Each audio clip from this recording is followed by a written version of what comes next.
देश की राजधानी दिल्ली में मौसम लगातार करवट ले रहा है।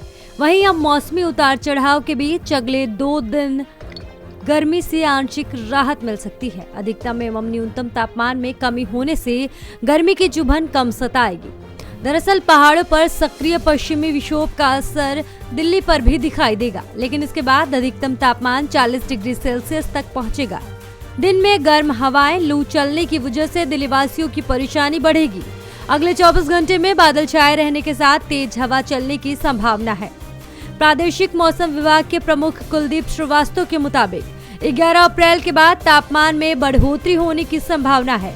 इसके 40 के पार पहुंचते ही लू चलने की संभावना बढ़ जाती है, यानी दिल्ली में इस सप्ताह के अंत तक लू चल सकती है। उन्होंने बताया कि हाल ही में पश्चिमी विक्षोभ होकर गुजरा है, इसका अधिक असर पहाड़ी इलाकों पर पड़ सकता है।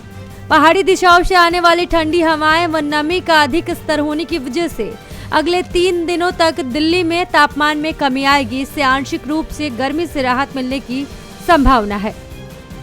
इसके बाद तपती गर्मी के साथ लू का भी सामना करना पड़ सकता है। कुलदीप श्रीवास्तव के मुताबिक आमतौर पर अप्रैल के अंत तक दिल्ली में तापमान चढ़ने के साथ लू का दौर शुरू होता है, लेकिन इस बार अधिक गर्मी होने की वजह से लू जल्दी ही दस्तक देगी। वहीं मौसम विभाग के मुताबिक बुधवार को दिल्ली का अधिकतम तापमान सामान्य से 2 डिग्री अधिक 36.9, जबकि न्यूनतम तापमान सामान्य से 2 अधिक 21.7 डिग्री सेल्सियस दर्ज किया गया।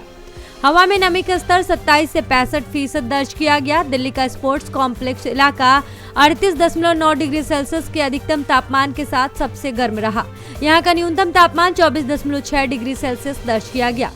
दिल्ली में मंगलवार को अधिकतम तापमान 38.2 डिग्री सेल्सियस दर्ज किया गया, जो सामान्य से 3 डिग्री सेल्सियस ज्यादा थी।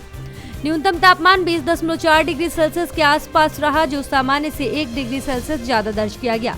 दिल्ली में वायु गुणवत्ता बुधवार सुबह खराब श्रेणी में दर्ज की गई। हालांकि दिल्ली के पर्यावरण मंत्री गोपाल राय ने कहा कि राजधानी में प्रदूषण का स्तर 15 से 25% तक कम हुआ है।